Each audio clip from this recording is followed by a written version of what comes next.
Hello and welcome to Popcorn Digest. Pierce Brosnan is luring children and simple folk into his basement with the promise of a good time. I have other different games. In The Lawnmower Man, a film so bad that Stephen King, yes, the man behind Dreamcatcher and The Langoliers, please make them go away! I'll be goodbye! forced the producers to remove his name from the title. Jeff Fahey is Simple Jobe, a gardener turned scientific subject to the VR experiments of his neighbour, and with unexpected brain swelling and pants swelling results. Great ass! Biblical parallels, terrible CGI, and a monkey forcefully strapped to an aero trim follow in this bonkers 90s sci-fi. I'm thinking of a monkey. Like, that's what it opens with. A monkey in an aero trim just spinning round whilst being subjected to this VR nightmare. That's probably one of my favourite cold openings to a movie. It starts as it means to go on. It most certainly does. Monkey. I don't even know where to start with this film because it's so all over the place. I think that's going to be an issue. Like, my first note is just me repeating one of the opening lines that Pierce Brosnan says, which is, "Fuck these political assholes. He's the best chimp I've ever had." Fucking screw the political assholes. He's the best chimp I've ever had. And I've written next to that, it's definitely beginning to sound like Brosnan fucked that chimp. Yeah. And Fuck the law. I want this chimp. I love this chimp with all my heart. To be fair, that is one of the best openings to a film. Like, the whole idea of you've got Brosnan talking about a chimp like it's one of his longtime lovers, and also it keeps on intercutting this conversation with this image of a chimp just spinning wildly in this aero trim. And then you cut to what it can see, and it's like going through some Atari version of Call of Duty, like, or Halo. What real-world application do we have for any of this shit? Like, oh, where are we sending this monkey? To space? I don't know. The balls to open this film with that as a cold open, with the monkey going through the facility and shooting the security guard, and then the way that it cuts to the titles is with such confidence. It's like, New Line Cinema presents. It's like, what? Yeah, I think also as well, I had it much worse than you did, because I think it's worth noting at this point that we both watched completely different versions of the film. Yes, I'm quite eager to know what is different in regards from the theatrical cut to the director's cut. It is significantly longer than the theatrical. It's about 24 minutes longer or something than the theatrical. Yeah. The bulk of that is from the first half of the film. So yeah, there's a lot more of the monkey, a lot more of Jobe in his simple form, and the subplot with the father. The thing is, I already feel like there's enough of that in the actual theatrical cut, to be honest. Yeah. How does it play out in the director's cut? Watching the theatrical this morning, I was like, oh, I wish I'd seen that, because it's so much punchier and it gives you all the information that you need. It's a lot more streamlined and gets you to the important points a lot quicker, whereas the director's cut drags quite significantly, and it does feel a bit malformed because of it. So yes, I'm really going to go through my notes, what I have on this film, because I have such like individual moments that I want to talk about. And it saves a lot. I think one of the things that this film got right, like 100% correct, is that for all that it presents as a massive technological leap, that it takes this VR element and it's like, this is the future. This is where our gods will be made. They present it as being such a technological leap forward that it's going to change the fabric of humanity itself.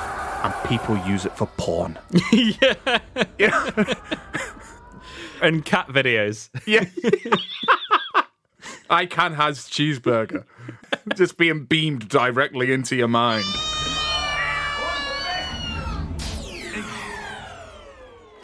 People thought that we were going to be escaping into the world of VR. Oh, yeah, definitely. Yeah. You know, as we were going to be meeting up in virtual chat rooms and stuff like that, and just plug yourself in Matrix style and go for a wander. Yeah, it was funny watching people talk about it at the time now, because you just go like, yeah, that's all cool, but I think people are just really forgetting that the graphics are really shit. Oh my god. When you do see it in this film as well, it does look like a headache simulator. Like it's just a migraine simulator, especially the flying scenes that they have. I mean, I have a lot to say about what is presented in this film. You're beautiful. The sex thing as well. They go to the sex quite often for a dip. And what it presents to us as a sexual experience in the world of VR, it's slightly on the odd side, I would say. I think when Jobe and the neighbour woman, I forgot her name, Janine Saville, when they have their sexual experience, he makes some reference to, it's our primitive mind or something like that. This is a representation of our primitive mind. In here, we can be anything we want to be. He turns into a butterfly at one point, and they're both like wailing in orgasmic joy. There's nothing sexual or sexy about any of the VR imagery that we are seeing here. This film has an abundance of shots of people floating in an aerodrome or on some, I don't know, home sex table with some Oculus Rift strapped to their head, whilst they're just moaning like, oh yeah. But what they're seeing is just them like floating in bubbles and stuff like that. Yeah. Oh, there's bubbles. Yeah. Pierce Brosnan's got some weird fantasies in this film. Oh yeah. God damn it, Carol. I never unplug a program when I'm engaged. You just ruined the whole effect. It's a strange old narrative anyway. I don't think it's been thought through particularly well. Mm-hmm. And yeah, it's a strangely chauvinistic piece as well, I thought. Oh, very much so. Very much a product of its time, or maybe even before then, because the way it handles the women in this script is very odd. Every single female character in this film is either a passive passenger or is actively antagonistic, or is just kind of a vessel for abuse, or even a predator, as is presented by one of the neighbor characters. Yeah. Who has the hots for Jobe long before he actually becomes smart. Yeah. The way that she is looking at him while he's eating his sandwiches, he's like sat down mumbling to himself like an infant while he's eating his jam butties. Yeah. And she's like, whoa, look at him. I want a piece of that. He's dressed like Stewie or Family Guy. Oh, he can inspect her fluids. I think this film has a record number of people that really need to have their hard drives checked.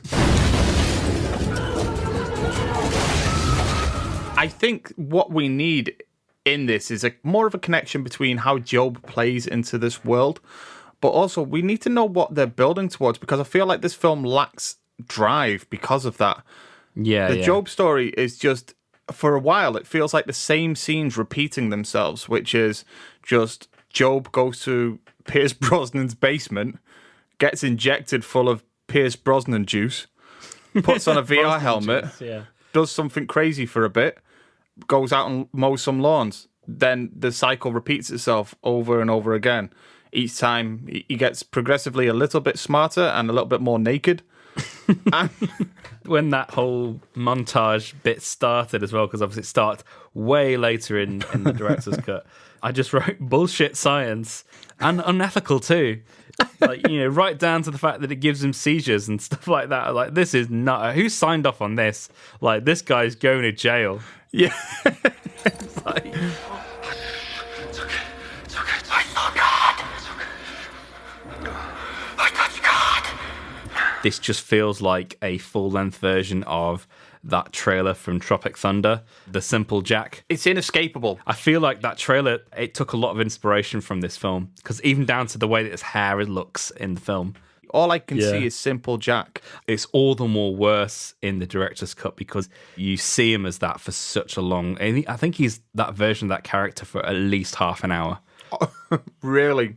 So it's quite some time then until you get him into those ass-hugging jeans. Oh, yeah. It's quite a long time, yeah. When he gets punched to the ground and he does that turnaround,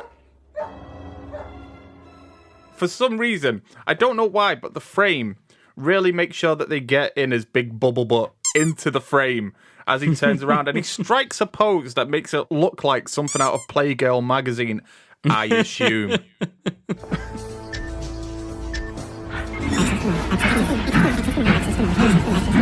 I do like the bit where he's now fully digital and he's trying to get out. even though the CGI is a bit wonky, it kind of works in a way. Yeah, I like the stakes at that point as well. Yeah, It's in terms of him escaping into a digital world, in a world that's increasingly relying on digital technology, especially at like the 90s, while that kind of revolution starting to take place, computers are starting to take off. They're already becoming household objects as well. I like that this is what it's playing into, that it's like Skynet almost. I am God here. Yeah, I just like the ending when he's trying to get through the different combinations, and then obviously I like the telephone ring at the end, which is quite effective, I think. But yeah, that's probably the film's best singular moment, is the telephone ringing. What, the last 30 seconds? The last 30 seconds, yeah.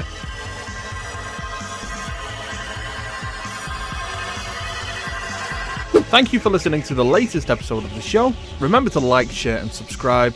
And remember, you can catch the full-length podcasts both on our YouTube page and on any podcast hosting platform such as Podbean, Spotify, Apple Podcasts, etc. See you soon.